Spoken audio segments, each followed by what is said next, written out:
Hi friends! ఇంకా ఈరోజు video వచ్చేసైతే ఒక మంచి ఫ్రై చేశాననమాట. అదేనండి మన వంకాయని ఎలా వండుకొని తిన్నా చాలా బావుంటుందనమాట.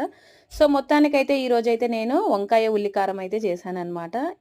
దీన్నైతే ఇప్పుడు మనం మసాలా వంకాయ ఎలా చేసుకుంటామో అలా కట్ చేసుకొని, ఈ ఉల్లిపాయ కారాన్నయితే ప్రిపేర్ చేసుకోవాలనమాట. అది ఎలా చేశాను ఏంటనేదైతే నెక్స్ట్ ఫుల్ వీడియోనైతే అప్‌లోడ్ చేసేస్తానండి. చూడండి. నచ్చిన వాళ్ళైతే చూడండి, చేసుకోండి, ట్రై చేయండి.